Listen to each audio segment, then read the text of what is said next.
Hello, everybody, and welcome back to the WTF1 podcast, post-British Grand Prix edition. Now, before we dive into anything racing related, we need to say a big thank you to Team WTF1, who came out in their millions at the WTF1 Clubhouse this year. If you didn't know, it's our camping experience that we do at Silverstone or just outside at the Whittlebury campsite. And we had loads of people camp with us and it was mega. I think we probably went about 3 times as big as we did for our first year. It was an awesome experience. There were good vibes. There was a lot of partying, a bit too much partying for the founder. You'll hear his voice very shortly. But if you want to go, well, you could probably tell from that laugh. If you want to go next year, you have to be a Team WTF1 member, but it does work out to be about £2 a month. So, if you fancy it. And booking is open for next year already. And also, another shout out, this podcast is once again sponsored by Elgato, our season-long partners, and making us maybe we'll be classed as professionals by the end of the year, but we have this amazing equipment to bring you this podcast. Now, Tommy, reveal your voice. Hello, everybody. Oh, yeah, that's saucy. That's me after singing lots of different songs. I didn't know a techno remix of Robbie Williams' Angels existed until I heard it at the WTF1 Clubhouse. But yeah, it was a good night. That's not worth £2 a month. I don't know what is. Katie, your voice isn't as croaky. Mine's a little bit. I was doing a voiceover yesterday, which you would have seen if you've or heard if you'd watched the Charles Leclerc video, because I was sniffling and doing all kinds of stuff. Katie, you seem to be the only one surviving right now. I know, and that doesn't make sense because I literally was in the grandstands yelling at all the action that we saw on the track. So you'd think that I'd been like really croaking myself, but I seem to be okay. Did you notice that, it's Tommy? full of tea. Did you notice that, Tommy, how Katie said that she was in the grandstand, watching the race? Well, we were stuck in a hotel room. Doing our Twitch watch-alongs, which you can find for every race weekend over on Twitch, WTF1 Official. Now, right, let's dive into some, if I'm mentally ready, some things that went on at the British Grand Prix. Let's go to some 3-word race reviews first. Dining with Darth Vader says new regulations working. Hamza _Isam _2003. Mick points finally. Matiliquio best of season. And Jitse _Twint signs first win. Great to have you, Darth Vader. It's certainly the regulations were in full force for the British Grand Prix. But I think generally speaking, lots of positivity. Had a scary lap 1 crash, of course, but the positive note from that was that Zhou Guanyu was okay. Alex Albon was okay after some hospital checks. And that was the main thing, wasn't it? Yeah, very much so. A race that kind of had a bit of everything, to be honest with you. Obviously, like you say, really glad to hear Zhou is okay and Albon, and we'll go into that more in a minute. But yeah, just generally like a really entertaining Grand Prix. And I know some people might not say that he necessarily deserved it, but I think it's really nice to see a new winner. So I'm very happy for Carlos Sainz. And yeah, let's get into it. Yeah. I'll say now, congratulations, Carlos Sainz, because later when I start analysing the race, people might think that I'm not happy that he won, but I am. He did it's nice to see new winners in Formula One. So well done, Sainz. Yeah. And Tommy's getting that out of the way. I'm also getting that out of the way. So well done, yeah, Carlos. well done, Carlos. Enjoy the money. I hope it makes you very happy. He's come so close on a few opportunities, and he needed one, and we have been saying it on the podcast, and finally he got it. Whether we talk about the circumstances around it, well, we will. I don't know why we said whether. We definitely will be diving into that very shortly. But Katie, let's start with your 3-word race review, and of course, lap 1.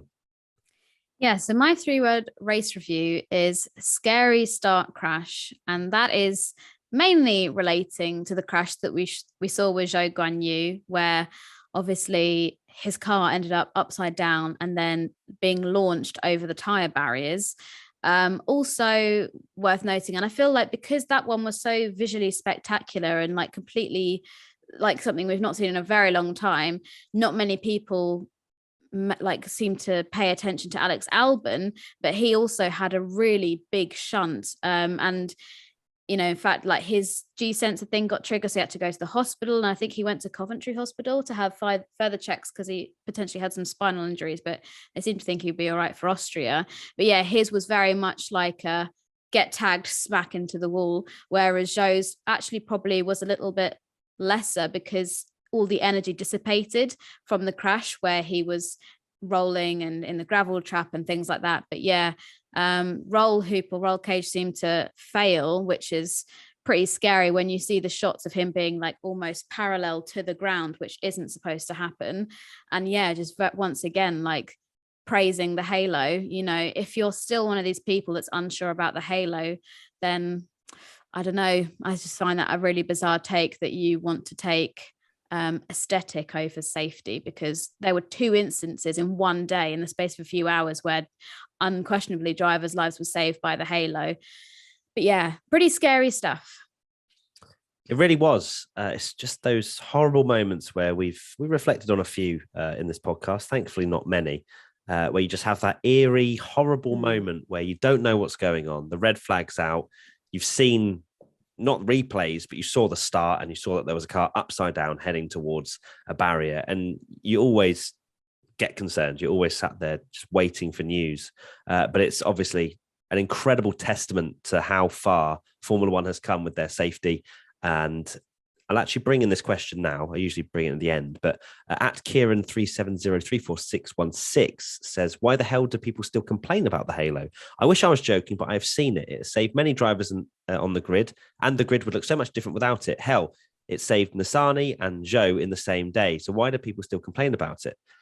And reflecting on that part, I haven't personally seen many people complaining about the halo. I don't know if I'm just living under a rock, but I don't think it's a popular opinion that some are saying to get rid of the halo, personally. Not just Formula One, every single seater motorsport, Formula E, IndyCar, whatever, they're all moving forward with safety and driver head safety and cockpit safety and all that sort of stuff. So I know there was definitely that moment where the halo was introduced. People are like, oh, what? The driver's visibility, will they be able to race, et cetera, all these questions and whatnot. But it has proved time and time again that it belongs in motorsport. So if there is a minority echo chamber going on right now, Kieran, ignore them, because I can guarantee any normal, sane motorsport fan will be a fan of the halo being in motorsport. Yeah, it's crazy how anyone can still argue it after today. Yesterday. The 2 incidents. I mean, the Nissany one, I'm sure people will have seen it. That one was terrifying. I mean, we'd have been talking about on this podcast, because he's genuinely getting, it's horrible to think, but that is ending in the worst possible way, because he's launched over the sausage curb into the side of Nissany's car, and the halo's 100% saved his life there. And then to go into the Formula One and have another incident, it's insane. And there's actually a photographer that was there. He's called Vladimir Reis, who's a brilliant photographer, really, really great guy as well. And he posted a couple of the shots and stuff. And he said, I was anti-halo when it was introduced. It was ridiculous, but I've just seen that, and you cannot argue. And he was one of the people that, if you watch the exterior shot, I think it's a helicopter shot, and you can see a couple of people that are just behind that catch fence running out of the way. He was that, because he's the one that got the shot where Zhou's kind of coming towards him upside down with all the sparks flying.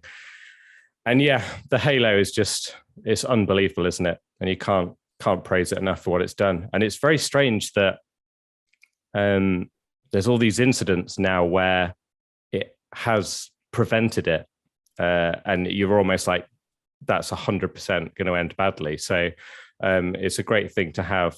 And while there'll be investigations, I'm sure, and we'll learn more later about the roll hoop and stuff, at least everything seemed to did its job. The halo, the catch fencing protected the fans. It's crazy. I can't imagine what it was like to be we saw some videos, but your heart must have skipped a beat when the car started to launch up, just for that split second where you're like, this is going into the stand here. Well, even if like one of the scary. wheels hadn't been attached properly, that could have flown into the crowd. Like, Yeah. it is mental. We were, well, I don't want to be the one to be like, I was at the track. I'm not going to rub it in much more than this, but we were sat in the international paddock, which means we would have got full view to what was going on.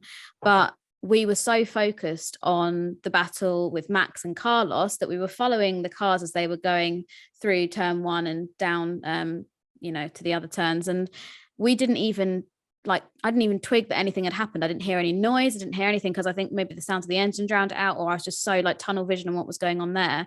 But yeah, a few cars came through and then there was a really long pause. And I was like, why are there no drivers coming through? There's only like 10 of them have gone through, and then turned around.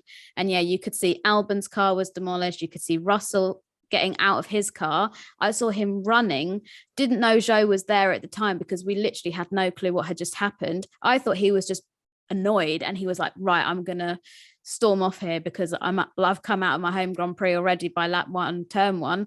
But no, then it took a while for people to go, hang on a minute, there's somebody behind the barrier, the tire barrier there. And yeah, that was like a really stressful time of, seeing the medical team rush to his aid, put the sheets up, which you think, oh my gosh, the sheets are coming out, this is not going to be good. But it's mainly, I think, because he was in such a compromising position. And yeah, having him stretch it out and stuff and thinking, oh my goodness, what have we just seen here? But like you say, absolute testament to all the things that the FIA have done safety wise to make sure that we could have an incident like that and there's not a single person that's come away with a serious injury, whether that's a fan in the grandstand and Marshall that's nearby, or a photographer, as you say, or Zhou himself. But yeah, very, very worrying and scary start. And none of us fans like sitting there watching. I mean, the FIA do it and the TV direction don't show replays deliberately, but it still doesn't make it any easier on any of us that just desperately want to like know what's happened and to know the update of the driver. But yeah, scary stuff. But just glad both of those drivers are okay. Definitely. It's weird to think that Alex's impact was actually worse.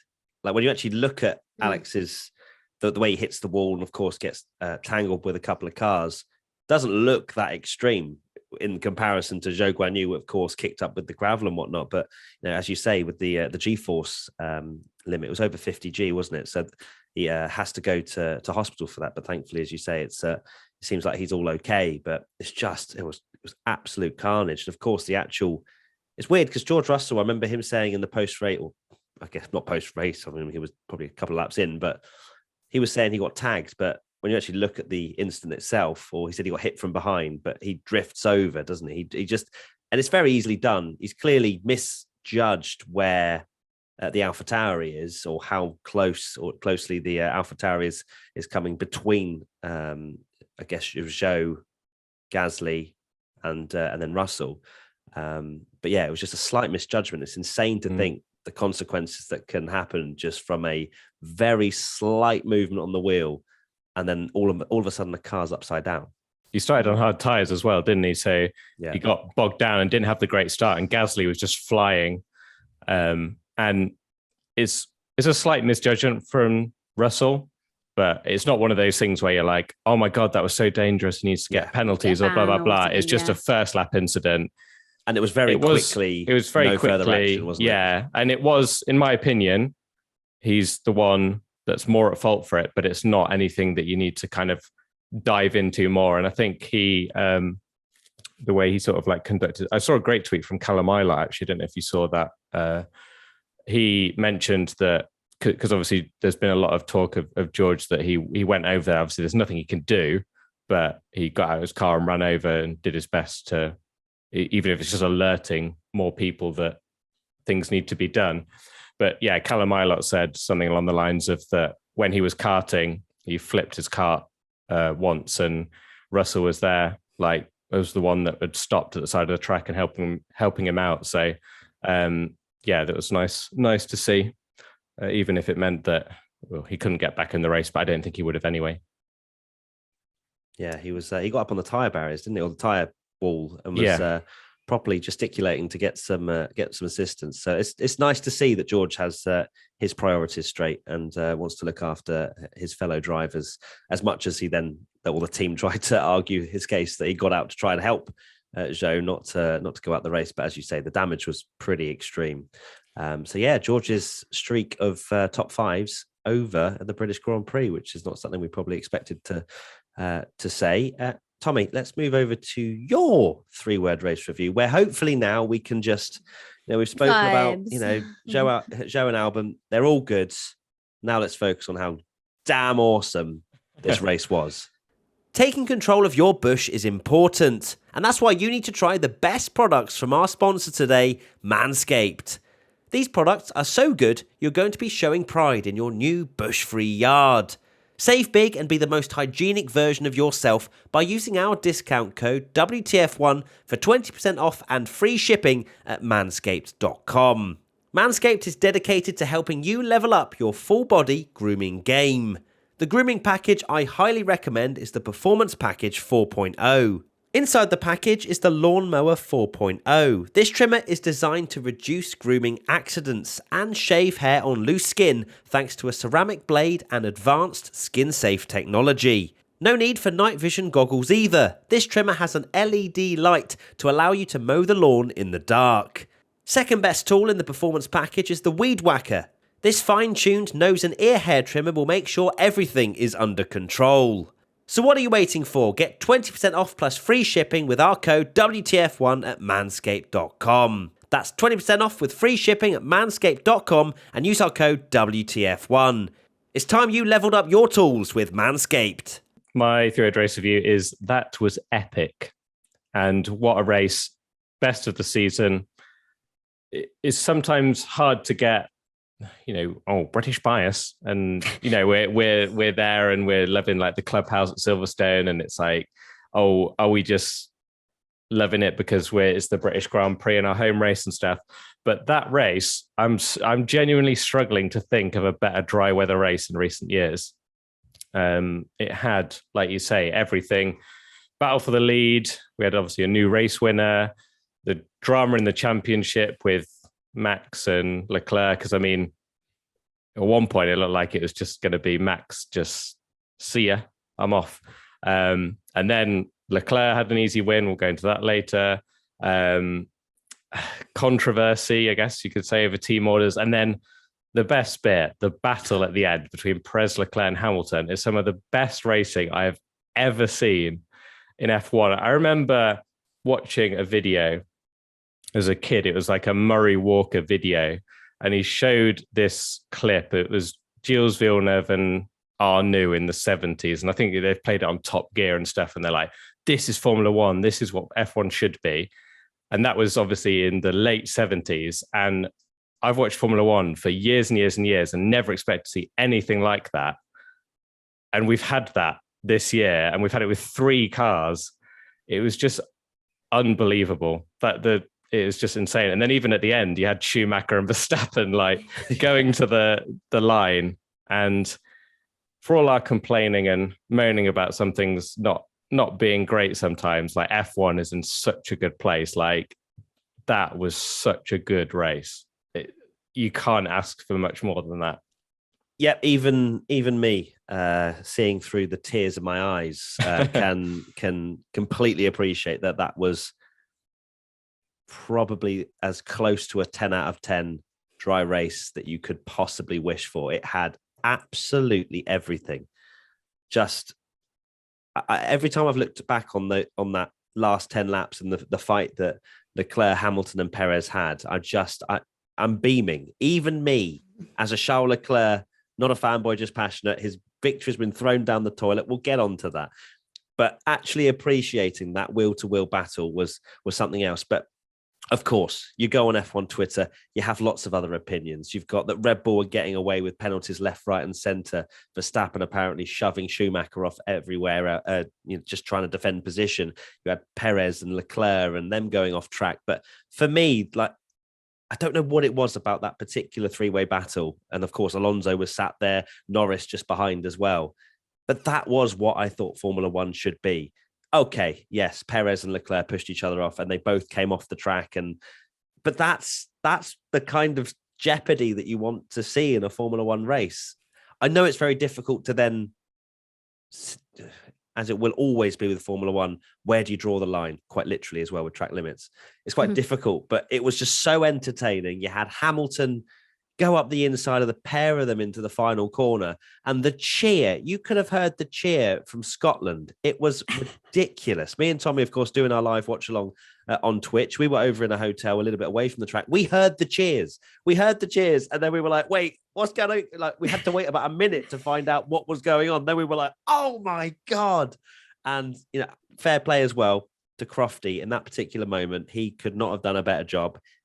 The commentary that he did about here comes Hamilton, whatever it was, it was very, or there go, whatever it was very much, but here comes Sebastian Vettel type vibes. Like, it was properly spine tingling stuff. I got goosebumps watching that back. Yeah. So did I, every single time without fail. So, and as well, before I will stop talking in a second, but Leclerc on those hard tires, he has got one of the best, in my opinion. I don't know. My opinion is worthless when it comes to Leclerc. He is one of the best in terms of racecraft and battling wheel to wheel on the grid, I'd say, if not the best. Like, his judgment in a few of those situations, round the outside of Hamilton into Copse Corner on old tyres, even though the camera angles were a bit dodgy, is probably the best move I think we've had the whole year. I will back you up on that. And I will actually say that is one of the best moves I've ever seen in Formula One. And it would have been if we had an offboard of it. That killed it a little bit. But because going back, sorry, like boomer alert, but I remember Alonso going around the outside of Schumacher at 130R and how incredible that was. It reminded me of that. And he's done it. It's always, when it's done on a great driver as well, it always seems a bit more special. And the fact that he's done it on old tyres with a broken front wing, that is genuinely one of the best moves like I've ever seen in F1. It's so good. It was so close as well. It was so close. Of course, it didn't actually mean anything in the end, but the fact I think he still finished fourth and kept Alonso and Norris behind on fresh, soft tyres, I think, he drove his heart out. He was so quick yesterday. And to think he only finished fourth. Moving on, Katie, what you got to say? No, I was just going to say, like, that series of images and the overtakes that we saw there will definitely be something that is on like the F1 highlights reel for a very long time. And as somebody who, like, we came from Silverstone last year and the big highlight was this incident at Copse, and that replay was just shown again and again and again. Like, it's refreshing now to know that there's actually going to be another like greatest moment, if you want to categorize it as like those in the same kind of thing. But yeah, it was just sensational racing, like you say, like proper goosebumps watching it back. And it was just brilliant of like Hamilton gets the better position and then he falls back, and it was very much like a oh, like it was almost like pantomime kind of level of support and cheering. It was just wicked. And Silverstone, like you say, British bias, but it has got the capability to produce some absolutely sublime overtaking and just incredible racing. And also having the overhead camera that's on the wire that like follows them around the corners as well. I have to like take my hat off to the TV direction in Silverstone for that, because it just makes it even cooler, apart from when they cut to a little on board. But it, and 70 replays of the same incident while they're still battling live. There was some amazing moments, wasn't there? But there was also some, like, qualifying was one of the worst qualifying sessions I've ever seen for TV direction. I'm straight up say it. I'm not even filtering that one. But then there were parts in the race where it was perfect. Like when Hamilton went through on Perez and Leclerc, that was the perfect shot and the perfect bit of commentary. But then, and to be fair, I'm going to say, for the Leclerc-Hamilton thing, fair enough, because they can't anticipate that he's going to do that. There is no way anyone thought Leclerc was coming out ahead of Hamilton. When you saw the shot, Hamilton had the inside line into Copse on soft tyres, and Leclerc was like, nope. So I can let them off with that one, but it is a shame that we didn't have the offboard. And very quickly, I was going to say about the restart. So when we had right at the beginning where Leclerc picked up the front wing damage, just wanted to talk about how the fact I'm pretty sure we had 4 wide into turn 4, very close to, because of how many different lines you can take through there. Both Ferraris and both Red Bulls going through that. How on earth was not at least one of those cars facing the wrong way? I do not know. But there's just so many moments of this British Grand Prix, which is just absolutely mega. You may have watched Internet's Best Reaction and think I'm a salty fan. I've had time to process. I've had a sleep. But no, I can still appreciate that this is one of the best races we've had in a very, very long time. One more thing I'd add as well is that bit between Hamilton, Perez, and Leclerc is concrete evidence that no matter how much you may be not like Mercedes or not happy and enjoy that Mercedes aren't dominating anymore or not the front, but like if they're in the fight, it's good for Formula One because like if we get racing like that for this season, if they catch up and it's 6 cars doing that, that is awesome. Exactly. You know the caliber of Lewis Hamilton. George Russell is, of course, a highly rated youngster in the field as well. You want to see those. You want to see other teams get involved. It's very simple maths that 6 cars is better than 4 in a battle, and et cetera, et cetera. But yeah, Hamilton being in that fight just added that extra layer of tension that even when it wasn't crazy, he was there setting fastest laps. And we're thinking, well, what are Ferrari going to do? Are they going to swap the cars? Yeah, we'll get onto that one. Next question. Team WTF1 member Grubbly. Was the close racing after the safety car indicative of the new regs actually being good, or just caused by bunching as Leclerc was slower than everyone else around him due to old tyres in that phase of the race? So these kind of questions are quite difficult to answer because it is a mixture of both. Like the new regs proved, especially around Silverstone, that yes,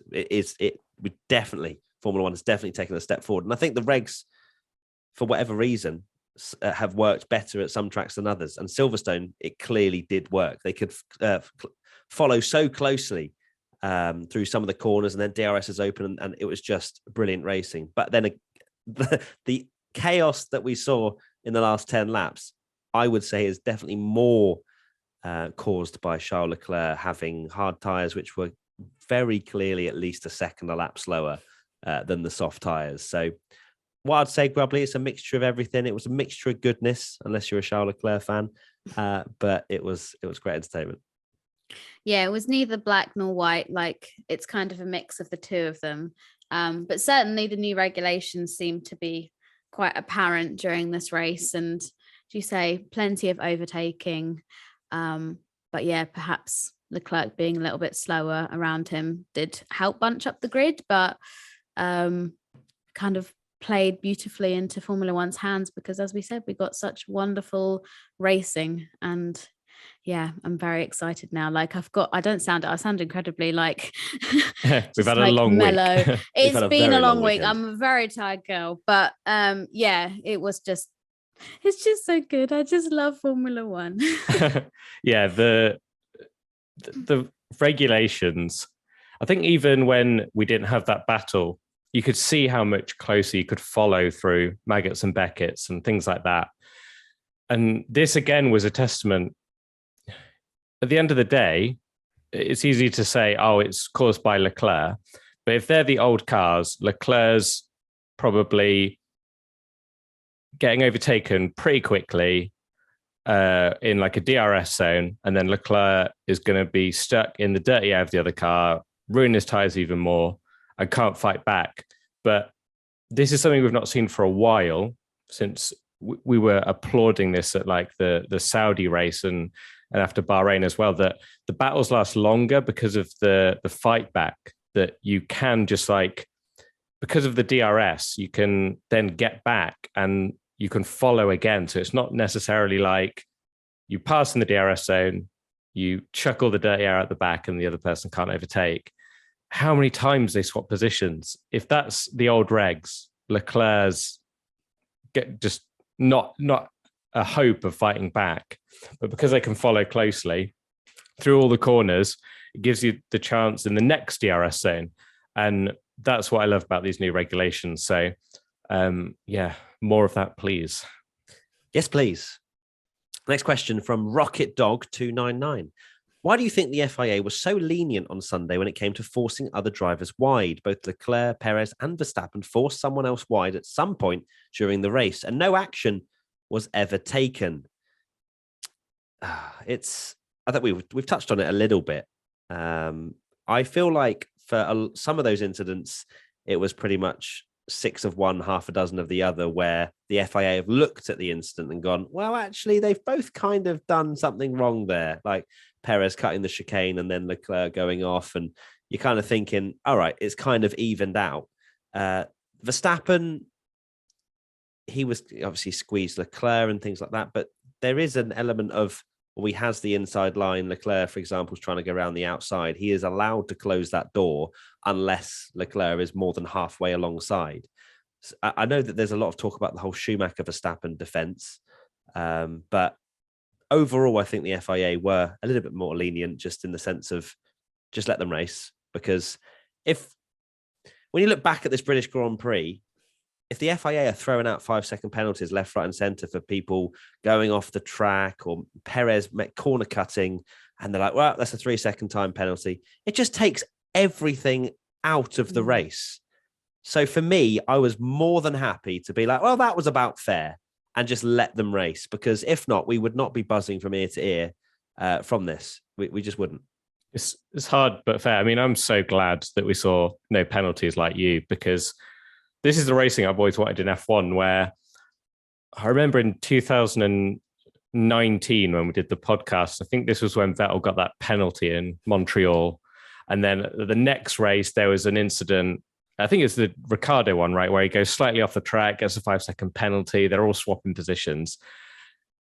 These are the kind of things where, like, in IndyCar, they just let it go. And it does, you're right, it does sort itself out, because you can say, oh, Perez deserves a penalty, but then Leclerc deserves a penalty. And then, so many times in that race, Verstappen squeezed Leclerc at one point, and then Leclerc sort of like ran Hamilton wide at one point, and then Perez is, like you say, cutting the corner and going off. And at the end of the day, when you leave them to it, you're leaving it in the driver's hands. And until they do something ridiculous, I think it's so much better for it that we can just enjoy that action without worrying about penalties. And I'm not, I could be wrong here, but I haven't heard any of the drivers even going, oh, this person should get a penalty, or this person should get a penalty. Go on, someone did, didn't they? Who? Alonso. It was Fernando Of course Alonso. It was Alonso. He was straight on the blower to Alpine after the race and was like, good race, Leclerc whatever. weaving. And he went, well, actually, Leclerc weaved 3 times on the straight, so we'll get P4. We'll get P4 on the stewards, yeah? That was basically what he said. Yeah, I mean, he's just... if I got 5-second penalty, Leclerc should get a 15-second penalty. It's like, Fernando, calm down, honey. Just take a chill pill. I mean, I guess, yeah, he's probably a bit miffed that, because I thought the thing in Canada was a bit harsh personally, but I'm so glad they let him race. One thing I would say, and I'm blocking now from Team LH, is that Hamilton, I know, good luck. I think Hamilton is maybe too polite. And if you're Team LH, you're going, he's a respectful racer. If you're other like fans, you're going, maybe he's like too, not sort of like playing the new drivers at their own game. But for me, Hamilton got like muscled out quite a lot there. And I think if he's more aggressive, which, that's worked for him in the past, hasn't it? Because he keeps out of trouble, he's consistent, he's winning, he's won 7 world titles, so he's damn good. So you can't question his ability. But I think he was definitely like quite polite in the racing compared to others. Like I didn't see Hamilton sort of shove people wide. For instance, like Norris going around the outside, he's giving him a car's width all the way around the corner. Same with Leclerc around Copse, whereas Verstappen and Leclerc are driving to the line and shoving them off. So make of that what you will. It's an interesting point. I'd probably bombard your windows and doors right now. Hopefully you've got enough planks of wood for that.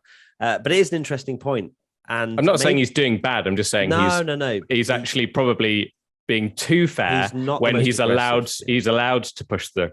It's clear that the other drivers push the rules because they know they're not getting penalties, whereas Hamilton's maybe still driving as if we are in that era where you do get penalties for everything, maybe. Yeah. So Leclerc, for example, as you said, pushed Hamilton wide out of, was it Luffield area? Yeah. And he always closed the door. He ran him out of road and he had to literally get out of the throttle coming out of that corner. And the drivers can get away with that, as you say. And maybe it's because Hamilton has always been, this is literally just speculative, but perhaps the way he drives and the respectful way worked for him when he's in the fastest car, because he can always just wait. There'll always be another lap for Hamilton to win the race. Whereas now he's fighting for every single position he can possibly get. And maybe that respectful, oh, you can have a car's width, no worries, attitude won't get him. Because for me, if he'd have had a greater opportunity of potentially winning the race if he'd stayed ahead of Perez and just gone straight after Sainz, rather than all of that battling. Sainz was able to bridge the gap, and we'll never know. We almost lost to Alonso, didn't he? Because he had to back out of it because Leclerc shoved him wide and he had to back out. But yeah, like you say, if he'd maybe got his elbows out and been a bit more, well, I'm going to push you off the track as well. P2, I think, was on the cards there. It's really difficult because I did really want Hamilton to win. Yes. And it was really like a lot of people, when it was a safety car restart, I was like, Hamilton can win this. And I feel a little bit disappointed that he ended up third, because that was such a big opportunity for them to get that win. And I know it's cool that he's on the podium in his home Grand Prix, but I was like, it does feel like what might have been, in my opinion. Yeah, it's an interesting one. I think it didn't look like he was going to be able to win, though, did it? Right at the end. No. Not right then. There was a point in the middle where I was like, Hamilton could win this, genuinely. So it's disappointing, I guess, if you're part of the British crowd, not to see that. And I think I'm right now in saying that he's got his biggest winless streak between races in his entire F1 career, because I think he tied that in Canada. So just, I guess, goes to show how the Mercedes is doing this year. But yeah, I think the decisions from the FIA stewards were fair. I mean, when I think about other penalties that were awarded of forcing a driver off the track, my mind goes back to Austria last year, where we had Checo forcing Leclerc off twice and he got the 5-second penalties. And I think that was very just, because especially pushing him into the gravel trap, obviously Leclerc lost a lot of time from that. And I think there was also Perez and Norris at that point. But yeah, I mean, I'm sure the FIA as well probably think we are going to be the biggest bad guys in the world if we start awarding post-race penalties for this kind of stuff. So I think they're right in to have a little bit more of a casual stewarding route this year. We've got the new FIA race directors, and for other situations like leaving the track and gaining an advantage, they're kind of saying to the drivers, okay, you mess up, you make back the time. If you don't make up the time, then that's when we'll step in. Whereas like you say with this, they were fighting, few people were getting pushed out, but it kind of all worked itself out. And I don't think there's anybody that I can look back at and be like, yeah, they really got done over and the FIA should have stepped in there because they got mugged off. It all worked its sort of self out. So yeah, I think the FIA were right to step back with that one. And obviously if there was a proper force forced off and they got really done over, then the FIA should have stepped in, but we didn't get to see that. I was expecting Magic Alonso though to just sort of somehow find his way up to the podium at some point, because he was probably sat there thinking, right, rubbing his hands together, being like, these guys, there's going to be a collision and I'm going to be able to parade through onto the podium, but no such luck for him. So many moments where I thought people were going to collide, by the way. Yeah. Even the two Ferraris, when Sainz made the move on Leclerc and he was trying to hang it around the outside, I was like, this is it. I mean, how many times have we been saying that Sainz and Leclerc are going to crash at one point? We did expect them to be slightly closer on pace this year, didn't we? So we haven't really had that many opportunities of the two Ferraris fighting. But that was. I cannot believe we didn't have more crashes. And Fernando Alonso, he was licking his lips at the end of that race, but unfortunately didn't manage to get towards the front. Let's now move to my 3-word race review, which is about Haas. No, it's not. It's about Ferrari. And it is just pit Leclerc. That's your new phrase. You need that on a t-shirt. Yeah. Why didn't they just pit? Why didn't they pit Leclerc? That'd Why be didn't too they pit easy. Leclerc? You would have seen the social clip. Tommy posted it on every single WTF1 social media account. So funny. Of me reacting to. I was absolutely stunned that Ferrari did not pit Leclerc. And you may well have already seen the video we put out on YouTube, but we're going to pop off and talk about it anyway. So, of course, the safety car comes out. Esty Bestie. Yeah. Car breaks. Oh. A really good job that Alpine did all of that work to repair Esteban Ocon's car just for him to cause some of the greatest racing we'll ever see around Silverstone and potentially ever. But, of course, safety car comes out. There was time for Charles Leclerc to pit. Let's just make that clear, okay? Strategists, the teams, they talk about these possible moments. They go, if X happens, we do X. So they would have had that scenario in their head of a safety car happening. What do we do? And they didn't pit Leclerc. They pit Sainz. Now, they had many options. They had an option to not pit either of them, but there's no point of doing that. They could have pit both of them. But apparently there wasn't time for that. There wasn't time for a double stack because they would have lost too much time.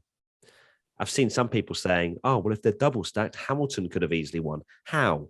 Hamilton stays out. He would have got track position and then got swallowed up.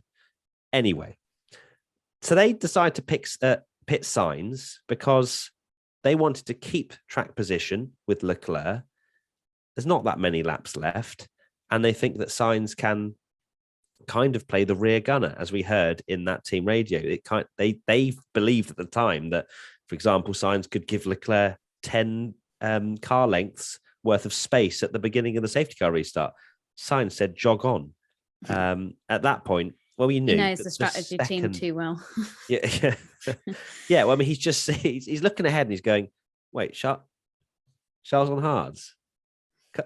You want me to listen to your strategy calls? And Leclerc is ahead of me on old hard tires. Leclerc might as well have had, here's your first win signs written on his rear wing. Like, I do not know why they did not pit Leclerc. I still can't get my head around it. I'm just hearing you in the watch along in my head. Literally. And I'm getting flashbacks again because it makes zero sense. Leclerc is supposed to be their number one. I know it's not official, but he's the long term. He's the ahead in the championship. He could have won 4 races in the last 6 or 4 of the last 6 or 4 of the last 5 had luck and Ferrari blunders not happened. And yet they're like, no, stay out, mate. We're going to lose too much time with Sainz otherwise. Why does it? Great, Carlos. Thanks for winning. Great that you've won your first race. Feel good for you, my friend. What are Ferrari doing? I need to mute. I really do. Okay, deep breaths, babe. You can get through this. It's going to be all right. No, it was pretty ridiculous. I completely understand the idea of keeping one car out for track position, bringing one car in, split the strategy into 2. Bob's your uncle. That's all good. But yeah, why pit Sainz? I just don't. I'm still too trying to wrap my head around it because Leclerc was so rapid out there, even with damaged front wing. He was going so fast, and for a team which have messed up strategy calls as recently as Monaco, his home race, his one chance to get like points, but also like a victory around his home race where he's had such bad luck in the past, they ballsed it up. And then they've also provided him with a car that seems incapable of finishing a race at the moment. And with all these power unit issues, you're meant to be the kind of people that are like motivating him. Like, we know that Carlos is an extremely competitive and good driver. Yes, he's had his moments this season, but we know he's got it in him to win races.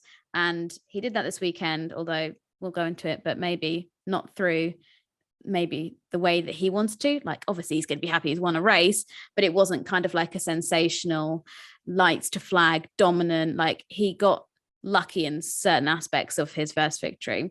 But I just can't understand how you can't see that you have somebody that is quite easily could be a future world champion, could have won the championship this year, and you're providing him with a car that's...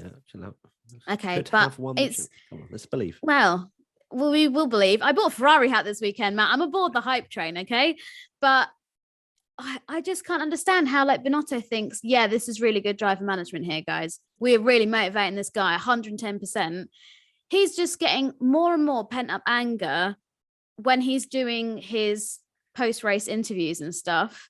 And I think he's only a matter of time away before he literally just like loses it. Maybe that's why Binotto came up to him after the race and was like, 100%. keep it No, shut. he was cheering him up. What, Yes, telling him a That's what we heard, joke? right? He was cheering him up with his finger like that. He was saying, do Like not Harry say a Potter. word. Do not say a word is what he was saying, because he knew that. How many times can a Leclerc reword, I am really angry and disappointed in this team for a media pen interview? Crikey, like it's just insane to me. And, you know, I really do feel sorry for you, Matt, as such a hardcore Leclerc fan, and you have been for so many years, that he's kind of got his big first chance here to win a championship. And it just seems like Ferrari don't care. They're just, I just don't get it. I really am struggling to wrap my head around it. You can say what you want about Christian Horner, but him and Toto Wolff know how to hype up their team, to take one for the team when they mess up and such. But it's just, we said it on the podcast a few weeks ago. I think it was after Monaco. Like, it says a lot that Ferrari are the only team that have a folder of memes made about their strategy, because they just mess it up so often. Every time, isn't it? I mean, every time we knew. I mean, if we chumps, I mean, according to Twitter, I don't know wheel, so No even wheel I, knowledge. no wheel Tommy, knowledge, no exactly. wheel knowledge whatsoever. But, honestly, you're not top 100 pundit in my book. But I knew immediately, as soon as I saw Leclerc was coming into the pits, I was like, that's it. He's lost the race. So obvious. It was like, you know, in hindsight, yes, it's a quick decision they have to make, but you knew he was a sitting duck. And he had, I don't get Ferrari's excuse to say that if he'd have pitted and everyone would have stayed out, that was worse, because then he'd have been fourth. Like the pace he's shown all that race, if he's fourth and the three people in front are on old hard tires, he's winning in those 12 laps easily. He's getting past them all. No question. I mean, if he can defend from Hamilton with his old hard tires, he had so much pace. He's like winning that race. So I get that they didn't want to screw Sainz in the double stack, but like, what? Like, why are they thinking about Sainz? Like, no offense, but he's the one. He's not in the championship. He's second, and it's not even a situation where, you know, if it had finished 1-2, you're like, okay, they predicted the 1-2, but they finished 1 and 4, and then just favoured the driver that's not going to win the world championship, and the one that's shown. Sorry, Sainz fans, but he's not shown that he's capable to beat Leclerc in a normal race. He made a mistake leading the race and gave the position to Verstappen, like exactly. The lead. And Leclerc was all over the back of him with a broken car, so like broken front wing. It's maddening that they didn't even get the 1-2 anyway, so they can't, for me, justify it. You know, Sainz doing the double stack, Sainz might have had the pace, you know, get back into second anyway. It's just, honestly, and these are the decisions. We'll go into this later, but I mean, in hindsight, if they'd have just done the unpopular thing in the first place and just switched them, Leclerc's got such a lead in the race that it doesn't need to be close, and they can double stack them easily anyway. So it was just blunder after blunder from Ferrari. And it's weird because, you know, a lot of people will, you know, I had a lot of replies to my tweet about that Ferrari screwed up, but they're like, well, Ferrari won the race, but it's like, they're not going to win the drivers' championship. Yeah. They won the race with the wrong driver, and they went from getting an easy 1-2 to finishing first and fourth. So they're not even gaining in the constructors' title. It makes no sense. And this is not an anti-science thing. It's just common sense to do that. You know, you for example, you know, you said it on I think it was the Spain podcast or whatever, where you're like, it's unpopular that Perez is like no fighting or whatever, but it makes total sense because Max is so much quicker, and then they're maximizing the 1-2 while Leclerc's out the race. This is the role reversal of that, where Ferrari 1-2, Verstappen's out of it, and they screw it up. Yeah, it's funny because I've had a few people being like, "Oh well, Matt, you were against the Red Bull swapping." Blah, blah, blah. I was obviously against it because it was just those two fighting for the win, and when you've got that, you kind of want to see the battle, and I wanted Perez to have a chance, but then on the flip side of that, Ferrari are very much the underdogs of this year. You have to say that now. Like, they are behind. They're having to chase Red Bull. They were also fighting Hamilton. That was another thing that's the main problem I had, is that Hamilton was banging in fastest lap after fastest lap. Sainz was slow. He had slow in the comparison to a Williams, but he was slow enough that he wasn't hitting his target lap times. And they took forever to change them around. Why are they changing them around eventually when multiple times as well? Yeah. So One they more had the lap, opportunity as soon as Verstappen's passed Sainz, they should be letting him go. Still didn't let him go. Then they were battling for more. And then, later in the race, they're still not letting him go when Hamilton's closing in. It was mad how long they make. And they've tried to justify it, but they're not kidding anyone. That's a problem I have as well, right? I'm upset. No, it's the fact that not only have they made a mistake, but they then back themselves and be like, no, actually, it was. I think we made the right decisions. Look, we've already said at the start we are happy for Carlos Sainz for winning. I'm thrilled. Yeah, exactly. For him to win, but the way in which he won, and if you actually look at it on the face of it, he didn't deserve to win that race. Let's be real here. Like, he wasn't quick enough. I say deserve, that's a bit harsh, but in the sense of he wasn't quick enough to win that race if things went normally and Ferrari didn't do that blunder. And also, this whole talk about not being able to double stack. Leclerc was 4 seconds ahead of Sainz.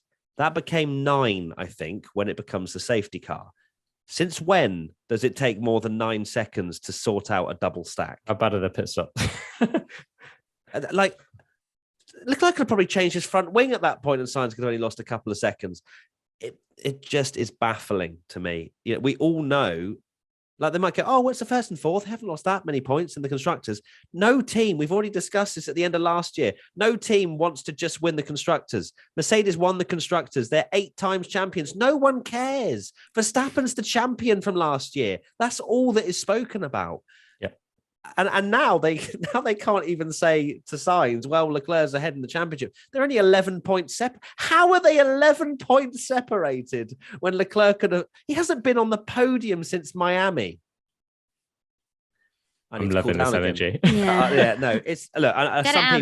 Some people have been like, "Oh, Matt, you're whining." Oh, how dare you be passionate about your favorite driver? Yeah, do you want me to be potentially real? losing a title? Exactly. We spoke about it at the start of the year. How long will it be till Ferrari throw it away? I did not realize this is quickly. The amount of turmoil I would go through. Because sorry, go on. Thoughts and I prayers. was just going to say, because we don't know how long Ferrari is still going to be able to challenge. We're just coming up to the halfway point. There's obviously been this talk about Red Bull being quicker, but Tommy, you made a really good point, maybe in the last podcast or whatever, that Leclerc could have easily won a lot of these races that have gone by. It is missed opportunity after missed opportunity. How many more chances do they want to have? Yeah. Sad, isn't it?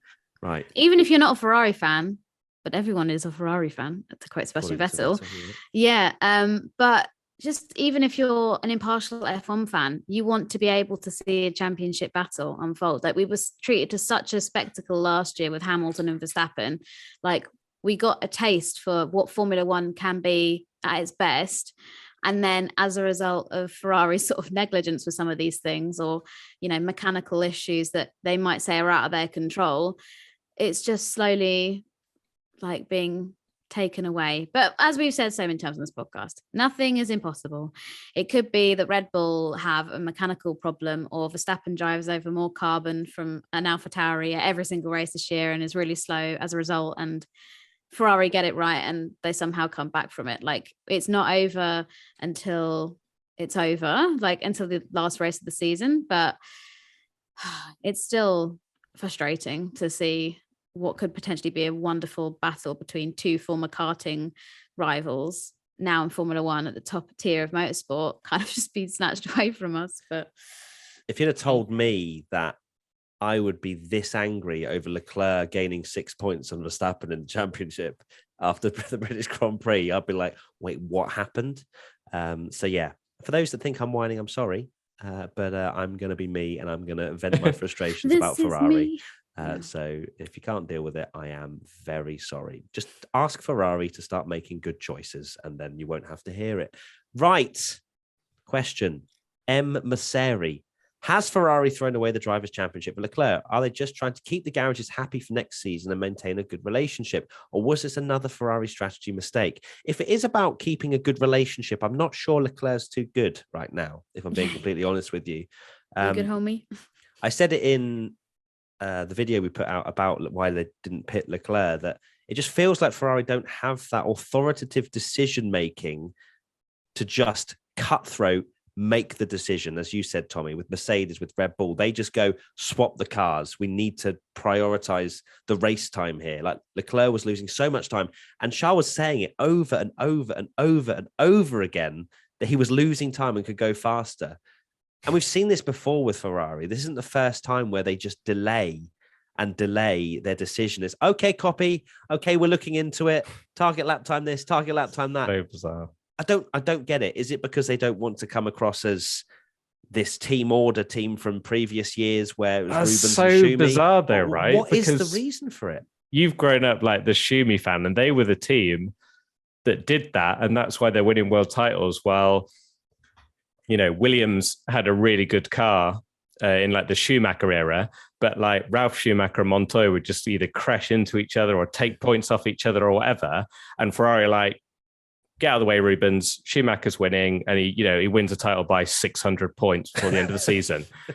And now it's bizarre to me that they're the ones that want to be this likable, like, oh no, we'll let them race, even though it makes no sense from a team point of view.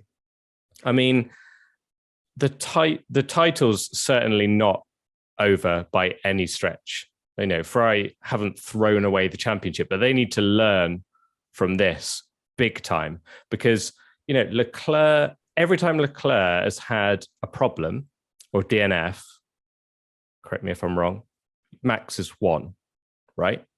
So he's gone 20, and Red Bull have done it as well. You know, they're not going to let Perez block their own teammate that's going for the world title and not secure 25 points while Leclerc's got a broken car. Ferrari, Max is winning that race easily without the damage. And as soon as he gets damage, I was halfway through that watch along thinking, like, this is going to be a 25 point swing in Leclerc's favor here. And it should have been. And it's 6. Well, not 25. He finished 7th, didn't he, Max? But yeah, but I thought Max was going to completely retire. And it looked like he was going to end up at the points before the Ocon thing. So, you know, Leclerc winning that race, Max, maybe like 1 or 2 points, but it's a huge point swing. And to only get 6 points is baffling when, you know, that's the opportunity that Ferrari need to do what Red Bull did and go, this is our chance now. We have to maximize every opportunity we have. And this is what it's mad to me, because Ferrari did this with Fernando Alonso should have won titles at Ferrari, and it wasn't always his fault with strategy mistakes and things like that. And it's like history repeating. I don't understand what it is about Ferrari and how they're doing this. But if it carries on this way, they're not beating Red Bull in the championship because Red Bull are willing to just be like, well, ruthless. At the end of the day, like, who cares what F1 Twitter think? Like, if Max has got the world driver's title, he's not going to be like, oh, well, Leclerc fan 72 says that if Perez had not blocked him, I would have not won the champion. Yeah, exactly. Who cares? Like, you've got to be ruthless in the sport, and it made no sense. So I feel like I'm the one that's like saying it as well as you, and it's maddening. I can't. You've got every right to be angry, because the fact how Leclerc's only taken 6 points out of Verstappen in that race is a joke, really. I think I'm all for keeping drivers happy, motivated. That's what a good team principal should do, even if you're in a team where there is maybe evidently a number one driver and a number two driver. But there are ways that you can do it that's not just like we're going to shaft our potential number one driver in favor of our other driver getting their first win. Like, I'm sure Carlos Sainz is on cloud nine at the moment. It's taken him 150 races to get that first win. And we've said it literally in Canada, that he's come so close and so many opportunities where, like Monza, for example, in 2020, he was just as deserving as Gasly for that win, but he didn't just get it. He was always the driver that was so close, but not quite there. I think he was also getting close to, was it Heifeld's record of maybe so many podiums without a win? So he's now eradicated that. And I'm sure the team morale on Carlos' side of the garage is going to be lovely and high, and they're going to be going to Austria, going to be good vibes in that garage. But you can't, like, Formula One's ruthless. It's literally cutthroat. Everyone is out for themselves. Every driver has such a big ego. And as much as you want to say, oh, these drivers, you know, they're teammates and they're best friends and they're great, like, that's not how Formula One works. It is your way or the highway. Like, and I just don't understand Ferrari's, like, how they've worked out that by giving Carlos a win, like, that Charles is going to be like, yeah, that's great, that's nice, but it should be Charles up there. I don't understand. Verstappen's too good this season and got too much of a good car for Ferrari to just be like, oh, well, we'll just let Sainz be happy for a bit, and then we'll think about Leclerc in the title and get, like, it's yeah. It actually comes on to the next question, which was from Daniel Batman J. Now that Sainz has his first win, do you think Ferrari will be more assertive with their team orders, since they won't be robbing him of his first anymore? If that is actually something they have gone by, what is Carlos Sainz a charity case now? What I don't understand. For just £2 a month, potentially, he's in potentially the fastest car on the grid. Debatably, we don't know, Ferrari or Red Bull, very close. He doesn't need to be given race wins, especially when you are behind in the championship.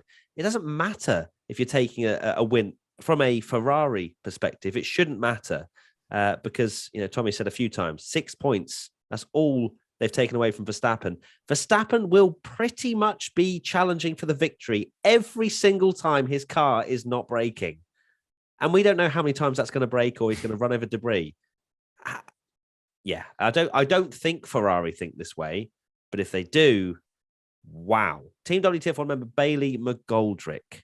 Would Lewis have won the race had it not been for the safety car? Let's move away from it, shall we? Yeah, let's move away from Ferrari now. I feel like my face might go as red as the Ferrari colour scheme. So would Lewis have won the race had it not been for the safety car? Was catching on much longer tyres. I don't know what longer means. Maybe more durable. No, he wouldn't. I think Charles Leclerc was clear. I think he could have caught Sainz because Sainz was fuel saving, and I think we had a team radio where he was quite upset by that news, and Lewis was catching. So I think Lewis could have got P2, but Leclerc was out of touch. Yeah, totally agree. I think he's getting Sainz, but he's not getting Leclerc, in my opinion. Leclerc had too much pace.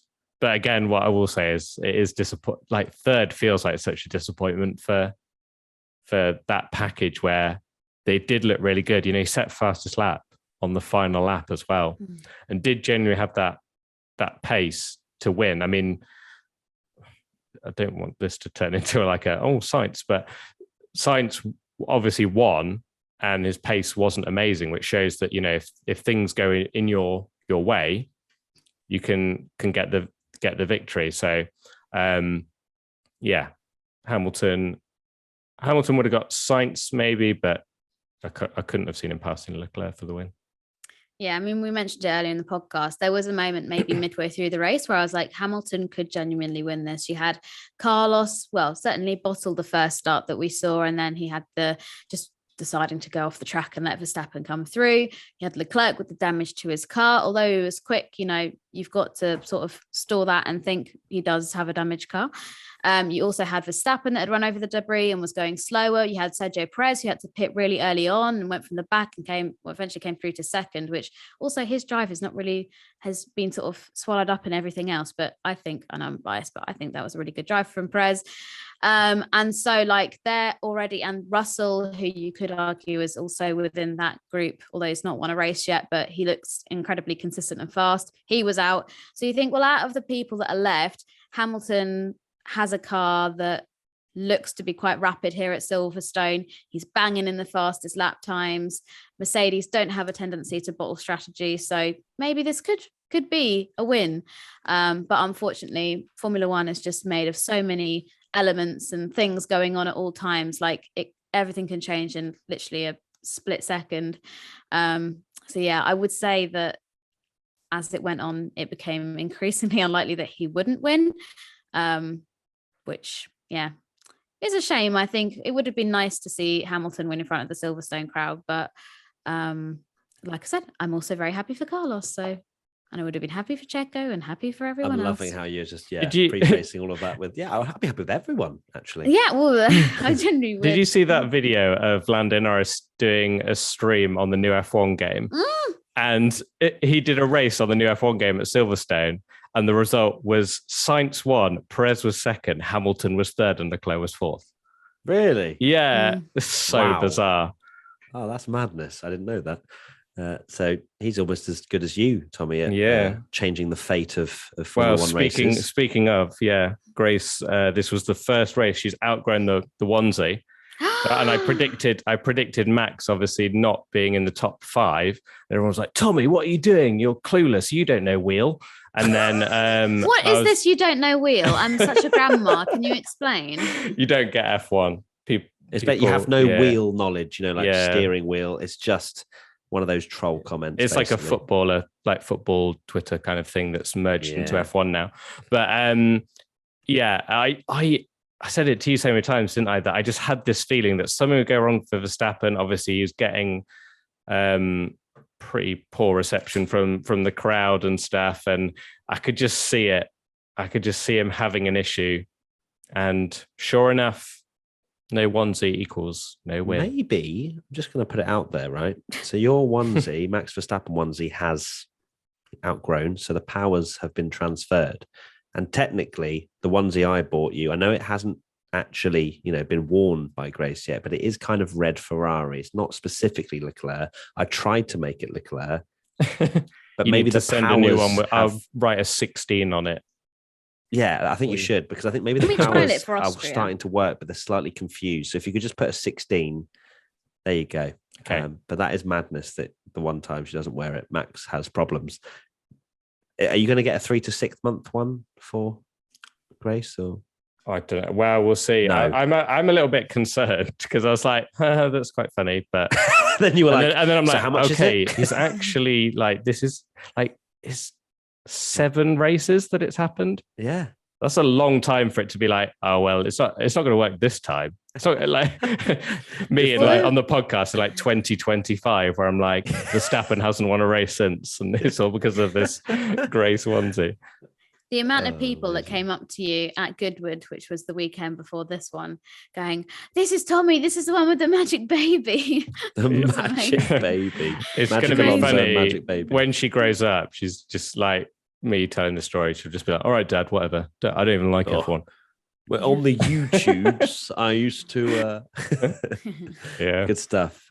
Next question from Ludicrous Chaos. Do we think Mick, without the pressure of scoring his first points, can be more consistently in the points?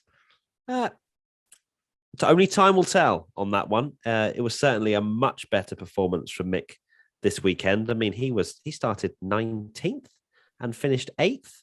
I mean, that is quite the drive. Both Hasses getting points when they finished at the back. And then they finished at the front. Did you not, Tommy? Did you not on our Twitch watch along? You were going through the grid or whatever it was, or we were speaking about who at the back, and you were like, "Oh yeah, Aston Martin and Haas at the back, they won't score points." Or I said it in our Saturday podcast at the clubhouse. I was like, "But they're not scoring points." So you're welcome. And they Aston took that Aston fans. personally. And they took that personally. But no, I think it will definitely help for Mick. You could see what it meant to him. He even said, "Oh no, maybe the media can now focus on the racing now or something, rather than him not getting points." So fingers crossed. I'm not expecting something crazy. You know, when Ocon won his race in Hungary, everyone's like, "Oh my God, is he now going to be the next Lewis Hamilton?" No, I don't think it changes the fundamental problems he's been having, but it was a great result. And let's hope for some more. Yeah, I mean, he's still driving a Haas at the end of the day. It's not like he suddenly upgraded and he's in a Ferrari. Like, it's still not the best car on the grid, but I'm sure that will be a great bit of, hold on, I'm going to butcher a phrase here. It will be a weight off his shoulders. Okay, I thought you were going to go for something much more complex than that. I was going to say something like it's going to get rid of the weight on his mind, but that's also definitely not a phrase. So I had to make sure I said the right thing there.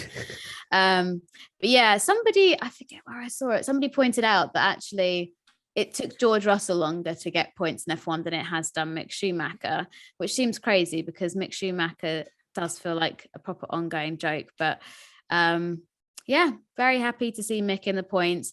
And also, I don't know if I respect it or if I'm like, maybe not how I'd play it, but then I'm not a Formula One driver. But how he was still so like ballsy with what he was doing with Max and Verstappen. Yeah, like, I thought that. I was like, Mick, honey, get the points, get the bag, like just calm down. But I mean, fair play. And Sebastian Vettel as well, like, all the Team Smick content was just flowing after the race yesterday, but saying that he was obviously in the car behind and could figure out that Mick was on track to get points, and he was in the car going, "Go Mick, go, come on!" Like, which must be the most wholesome team radio if that's available anywhere. But yeah, well done, Mick, on finally breaking the curse and getting those first points. But I'm going to say this now, it's going to age so badly, but I think we'll probably only see that again on like maybe another 2-3 occasions this year of him getting points. But wow, savage. Hasn't even got to Austria yet. And you're like, no, this ain't happening much more. It's taken him long enough. Yeah, Haas are a weird one because, like I say, they were 5th and 6th in Canada, no points, 17th and 19th in this race in qualifying, double points. Such a weird team. I know obviously a lot of people DNF'd, but yeah, hopefully it's a turning point for him. Him racing Max was like, especially that last corner, he sent it down the inside. If Max had turned in any more, imagine, he collides, gets a time penalty that puts him like P11 or something. Oh my God. He couldn't, right? But no, it was fine. And I mean, this race, honestly, just so good. Even those two just going wheel to wheel at the end, this race, just so good. There's so many things that we just haven't even spoken about. Like, it's just things like, for example, the two Alpha Tauris colliding and doing synchronized spinning. Yeah. And stuff like that. Like, so many things. Don't. We didn't really speak about how Leclerc got his front wing damage and how that move was a little bit audacious, to say the least. And yeah, there's so many things that went on. But we do now need to move on to the best part of the show. But Tom is raising his hand because he's got a jingle ready for us. Oh, yes, the jingle. Okay, this jingle, reminder, podcast at WTF1.com. WTF1? Podcast at WTF1.com. Yeah, that one. To send in your jingles. This is from Felipe. Hi, guys. Felipe. A big fan over here, excited to send you this very simple little song for ABCDEF1 segment. It contains all of your voices from different episodes. And for the geeks out there, every letter you say corresponds to the exact musical note the piano plays. Fingers crossed, this one gets to be played at some point. All the best, Felipe. Here we go. Now it's time for A.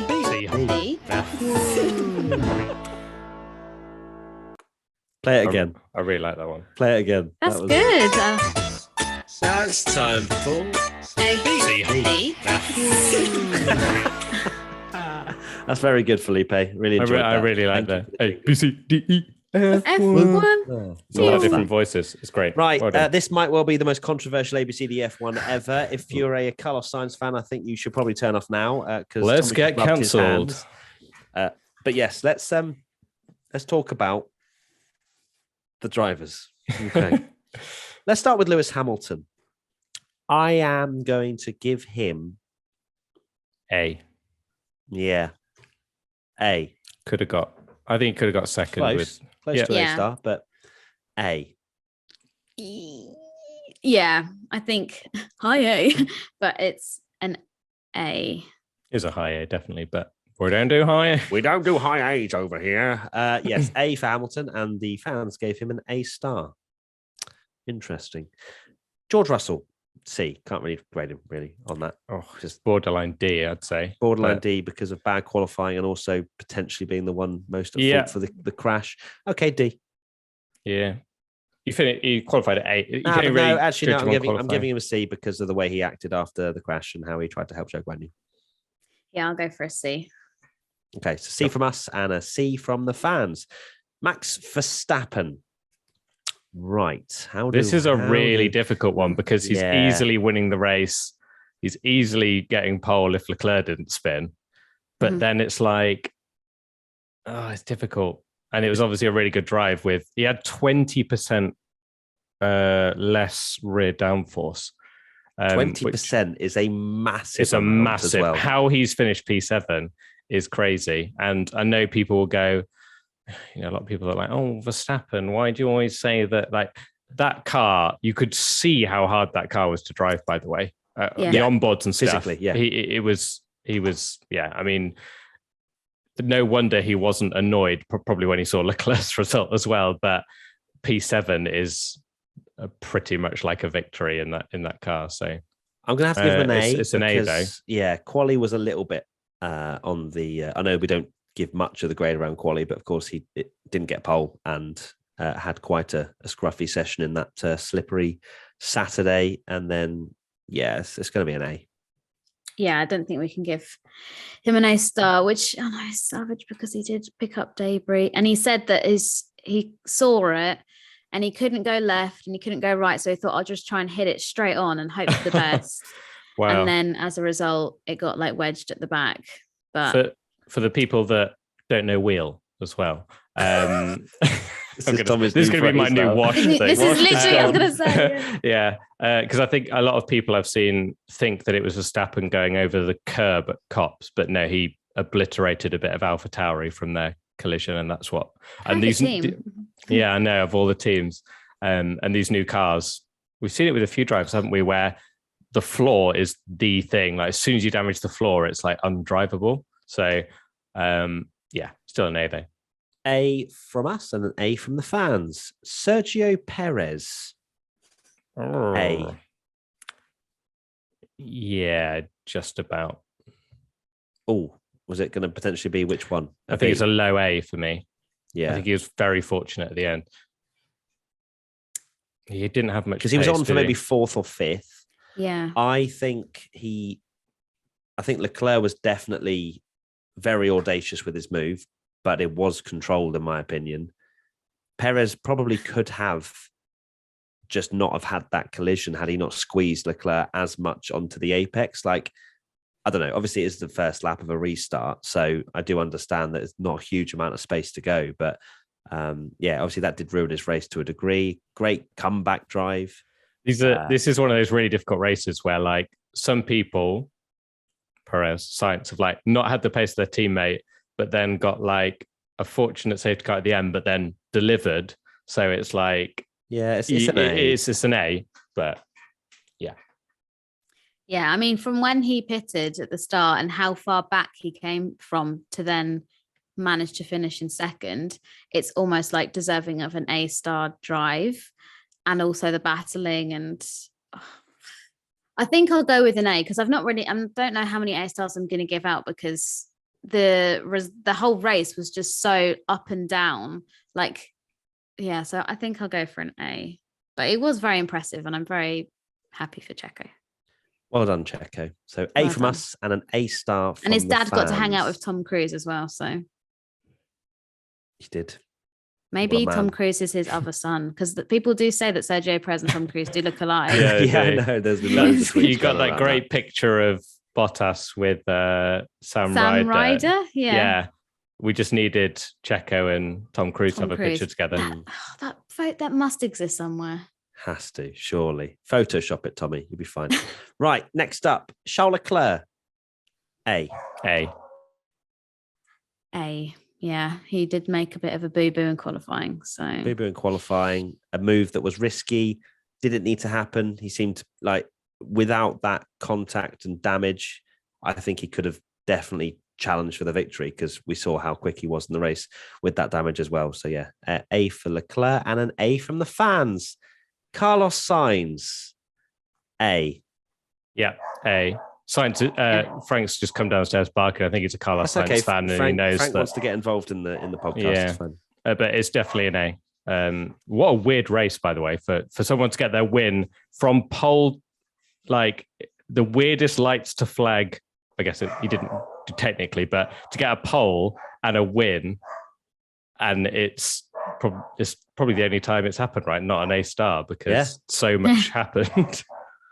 it is crazy. Yeah, Frank is clearly very passionate about this grading, but yeah, I don't think we can give him an A star, which does, like you say, seem absolutely obscene. He got pole position, his first pole of his career in Formula One, and then took the win. But there were just too many things that weren't quite like good enough. You know, the going wide just randomly at such a crucial point, like you're leading, could potentially take your first win here, and he's just like, "Nah, I'm gonna go off, bye," and then let Verstappen scoot through. Like, that's such a massive mistake. So yeah, unfortunately, I can't give him an A star. But once again, for like the 17th time in the podcast, congratulations, Carlos. Congratulations, guys. We are happy for you. We are really to end on a high note, his defensive driving of Max on the second start was brilliant. It was brilliant. And I thought that we're going to crash. Yeah, it was perfect. Like almost putting you in the wall, but like still fair, kind of like the borderline you can get away with. It was very aggressive and very good. Learned after the first start that need to be very, very aggressive. Although Max had obviously the soft tires on the first one, but yeah, he stayed ahead. He hindered Max through turn one. When Max just about went onto the grass, I was like, "Oh no, is he going to understeer into Sainz? There's going to be a big crash here." Didn't happen, and yeah, it was crucial for him. And one more thing I will say about Sainz as well is that I know he was on much better tyres than Leclerc, but to stick that move in early because he knew the other guys were there as well, it won him the race. So fair play for that as well. He knew he had to make that move quickly because Perez and Hamilton were in the same situation, and that won him the race. So we definitely saw the very best and the very worst of Sainz in like the same race. So yeah, I reckon it balances out to an A. Yeah, can't give any more than that because of the mistake and he lost Max the lead through. Literally straight away the first restart. Yeah, I was trying to end on a good note, Katie. Sorry. Whoopsie. Well done, Sainz. Yeah. Right. Moving on. So we gave him an A, and the fans gave him an A star. No surprise there. You're very nice. Lando Norris, A. Yeah. Yeah. He was right in there. Very good drive. It's a difficult lost out to one Alonso with the strategy. McLaren screwed it up a little bit with the strategy. Pitted too late behind the safety car, which allowed Alonso through. But still P6. This goes into the next grade, but this is one of those things where, like, until we see a certain someone improve or a new teammate or someone in there. Obviously, I personally think that it's Lando being very, very good and just being at one with the McLaren, but also at the same time, it's like, it's so hard to know the pace. It's a bit like Gasly last year. It's so hard to know the pace of the car when you've got someone performing so well and someone so poorly in the same team. I think but still with this particular example, it'll make me sound like I'm some sort of Lando fanboy, but you have a proven race winner as his teammate. This isn't some rookie. This isn't Gotifi. It's not Gasly with Tsunoda, I guess, is it? Yeah, this is Daniel Ricardo, who has 9 race wins? I think it's 8 race times, wins to his name. Like he knows how to win. He is very quick. So I would say that it's a bit of a slump of Danny Rick. Just like with everything, there's more than one factor here. But Danny Rick is certainly going through a slump. But Lando just seems to always get the maximum out of that McLaren, especially when it's performing at a decent level. when the McLaren's nowhere, which we've seen a few times, even Lando can't get it through, but sometimes he just has those moments where he's just there and he's like, hey, P6, P7, I'm just going to sit here for the whole race. So yeah, Lando, we're giving an A, and the fans gave him an A. And we now move on to Daniel Ricciardo, who I cannot give anything higher than an E. I'm going for an E. I'm F. very tempted to go for an F. How? 13th in a race with all those DNFs. He got beaten by Latifi. And I know his DRS didn't work, but his DRS didn't work, but it's like it was probably not close enough to use it for anyone. So, it's just painful, isn't it? Awful. Like actually, lost for words. Genuinely terrible. And this is just gonna said it after qualifying, but all that narrative of is Danny Rick going to stay at McLaren? That's all going to come flooding back now, because we had this whole, Zach Brown, they're actually besties. And it's great, but you can't be finishing 13th in a race with so many DNFs when your teammate's 5th. No, genuinely worried for his future now. I'll just tell you that. Yeah. P6. Anyway, it would have been P5 had Alonso not beaten him. But yeah, so Danny Rick, it's a sad one, isn't it? It's very sad to watch. It seems like we say this every single time, but it's maybe it's better just to get rid. I don't know. I was trying to come up with some sort of poetic phrase to be like poetic. Get rid. Chop off and just say adios. Chop off. Perfect. Well, no, he's running out of time. I think that's probably the key thing here. It's so so we're giving Danny Rick an E, and the fans gave him a D. Fernando Alonso, A. Yeah, A. Yeah, nice one. He really wanted that P4, didn't get it because Leclerc didn't get a penalty. So we gave him an A, and the fans gave him an A. Esteban Ocon, C. Yeah, can't really grade that. C. Yeah. The fans gave him a C as well. Pierre Gasly. He DNF. Tsunoda was in the points. Did he DNF due to the contact? I don't know. Damage. He got the meatball flag, and then they just were like, he did. This. Yeah, that's a shame.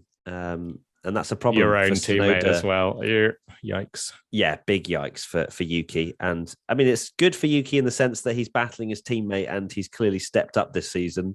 It's bad because now Yuki is doing things like this, which you just can't do, especially to your teammate if you're running in the points. It's rule number 1, isn't it? So Gasly, I'm going to, I think C for him. Yeah, I think that's fair. With that? Yeah, the fans gave him a C as well. And then Yuki. It's borderline E because I reckon it's wiped out his own teammate. He's wiped out his own teammate. Yeah, that's like that's the cardinal sin. It's good that he's up there, but it's he hasn't got any points. Huge error. Yeah, can't do that. So E for Tsunoda, and the fans gave him a D. Sebastian Vettel, P9 after starting towards the back. It's going to be a B. Yeah. B. Yeah. He didn't put softs on at the end, did he? No, A, because Aston Martin screwed up his strategy. He would have finished P7. It's, qualified. I'm still going to stick with a B, I think. I don't know. I bet Vettel is just desperate for a dry qualifying. No, I'm going to give him an A because he started behind Perez at one point. He was behind Perez when they had the pit stops. So he had to pass Perez. Yeah, I'll go for an A. I'll go for a B. Okay, A for Vettel, B from the fans. Lance Stroll, C. P11. P11. Special, but... Yeah, but everyone else retired. It's weird because P11, you're like, oh, it's not bad. And then you realize that that's just ahead of of 14 finishers. Yeah, it's a C, I think. I think. Yeah. Yeah. Okay. Yeah, C for Stroll and a C from the fans. Nicholas Latifi, what a baller. Q3, absolutely loving life. Still didn't get points with only 14 people finishing. It's going to have to, I'm going to give him a B just because he's never probably going to get a B again. I think it's a B. I think he deserves a B anyway. It's it's a shame he didn't get points, especially with so many retirements. But He was sat in the points for quite some time, but then He was holding up Alonso at one point. yeah, it's just a shame, really, because you're thinking with 14 finishes and he was up in 8th at one point after some pretty dogged driving. But no, he just wasn't able to hold on. Blamed the lack of the pace in the car. And don't forget, he There's no didn't have the go upgrades that upgrades, Albon had. Yeah, Yeah. Okay. Yeah, we'll give him a deserved B. I think a B. yeah, Cool. So a B from us and a B from the fans. Albon, C. Can't really. I was going to say Yeah. D. And it Yeah? wasn't his fault with the crash, but he What, And, he got and the got cool down knocked bit, out that in wasn't Q1 his, by not really his 800. fault. It's like, gee. yeah, I guess that looks worse, doesn't it, than it is, because when you see the seismic gap, but they're actually close together in Q1. Yeah, okay, it's a low C. Load Get this, that in load there. that. C from us and a C from the fans. Valtteri Bottas, obviously out. So Tired. C. C. Very average performance. Yeah, that was not so great. So C from us and a C from the fans. Zhou Guan Yu. A. It's very hard to judge but his qualifying, you can only judge on his qualifying, and to beat Bottas in qualifying. Yeah, as a and rookie. he did one of the quickest times at one point, didn't he? Because I didn't actually get to see much of Yeah, oh qualifying. I my had to watch the God. highlights. He was fastest like, with 5 minutes to go, and it was like yeah. then That Alonso split, was Sorry. fastest by that 3 seconds. split second when it looked like it was going to be an Alonso and Zhou Guan Yu front row, and they we said were the like, rain, and they said the rain please. was getting worse. I was like, oh my God, this could be it. And then it's like, oh no. Yeah, we'll give him an A. Yeah, I think so. Yeah. That's fair. So an A from us and an A star from the fans. Nice. Kevin Magnussen finished P10.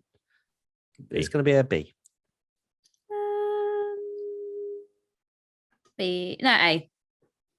A. Did he start from the back? What position did he qualify? Was it 19th? Yeah, it was. They were on the back 17th. 2 rows of the grid. Oh, from 17th. 14 finishes. I think B. it's a B. B. So it's a B from us and a B from the fans. And Mick Schumacher finished 8th. I'm giving him an A. Yeah, A. Yeah. Katie wants to give an A star. I, can see I it in do. her face. You can see Yeah. it. I do. I really do. Is this the last one? This is the last one, yes. We'll end on a high. We'll go A star. Okay, so he's still It getting doesn't an make A. a difference to the grade. Oh. but- He's still getting an A. Oh, So it's an sorry. A from us and an A from the fans. Right. Oh, hello. I've just seen my British Grand Prix predictions. Have you? I went for Max Verstappen bad luck. Very I think good. that's definitely true. Yeah. And Ferrari finally win again. I wasn't expecting Yeah. it to be signed though. yeah. So that's 2 points. Katie. Haha. Wow. I went. Yeah. So I went for a You went for the Verstappen's- opposite, basically, of what Matt did. Yeah. Grand Chelem. So that didn't happen. And then the clerk back on the podium. So it's awkward. Mine are terrible as well. I went for Merc Driver Fallout, which they were never really Able together to in the fall out. race. So Yeah. and double McLaren points. And that is Then also not I true. forgot that Danny Rick is washed. Jeez. I knew that was coming. Right. Giovanni Kane 05 Ferrari 1-2 with the Leclerc and fastest lap. No. Cute idea. You're on Should've for been. it. You're on for That it, should've and then the Yeah. strategist said, "No, No. I keep wanting to say Giovinazzi when I read that name. Yeah, I thought that. Yeah. Giovanni. Sorry, Giovanni. Strategist said no. Bernard Spiteri, Mick first points. Hey. Yay. And Chelsea _enjoy it. There will be 0 Brits on the podium, and there was It was one. close. Right, Austria predictions. I have gone for a Mercedes on the podium again. Oh, And- Matt, that's so unambitious. That's what you would do to me if I did that. I don't think so. Actually, I yeah, think you that is do. that's What, that's the not team that have that's got not the 2 most podiums in a row that's not the most blatant one. and Though, that is are it? really competitive In Austria. a normal race, we're having either 2 Ferraris and 1 Red Bull, or I'm 2 just Red Bulls and 1 dishing it Ferrari. back. You know what I I'm mean? just dishing it You've rocked up to some Grand Prix and gone, there will be Lewis Hamilton driving a Mercedes. So, yeah. Well, And, I'm just the dishing other it back, one- babe. The other one is that I am on the hype train for Nicholas Latifi at the moment. So Latifi outqualifies Albon, even though it's a sprint race, isn't it, coming up? So how do I clarify Yeah, that it's one? like out qualify. I Is will that clarify quali? it in the next No, you will not. podcast. You'll clarify it right now. He will. Friday He will. he will out qualify on The Friday. Friday. On the Okay. I'm just Friday. going to write this in the sheet so we just have Or the clarification. Saturday. Katie, yours. I am so going to lose this whole year, so I'm just going for crazy ones. Max wins the sprint, but not the race. And then I've said impeding drama in qualifying. Okay, I need some more specificity. That's not a word, but it is now. On impeding drama qualifying, what does this mean? We don't need like, he's in my way. Well, what? So I'll what level? say 2, because I'm so far behind. 2 drivers get penalised for impeding in qualifying. Okay, so they get penalties. You do realise the crazier your predictions, you don't get any more points. Just I know, but I'm so far behind. I'm just maybe we should change now. the predictions for next year, and like we'll rate a tier of predictions like 1, 2, and 3. You wager points. Yes. So you're like Latifi win is like 10 points. Oh, but like if you go like Verstappen win, it's like 1 point. Yeah, let us know in the comments. Yeah, if we should do that wherever you're listening. Let us know if that'll be a good thing. Okay. Tommy. Ricardo out in Q1 and Albon in the points. Ooh. Okay, vibes. The fans, Retco 7, Verstappen P1. Oh, why is this in the race? Just, I imagine, any point. FP1. Yeah. Ty Kangas 30, both Aston Martins out in Q1. And Isaac Revens, George top 5, Haas double points, and a surprise new podium finisher for the season. Wow, okay. Oh, I copied that in and was going to just do surprise new podium finisher, but I copied all of them in. So they've gone very specific with that. So good luck to you. Okay, so Tommy screwed you over there, Isaac. Yeah, sorry. For Retco as well, we'll say that it's a Verstappen P1 on the Sunday, just so so we know. Right. Tommy, final thoughts. Thank you, everyone who met us at Silverstone, and especially those that went to the clubhouse. It was awesome. I feel like my voice has recovered slightly throughout this podcast. It doesn't feel as deep. So people listening, if you wind back to the start now, it probably sounds like a different person. Hello.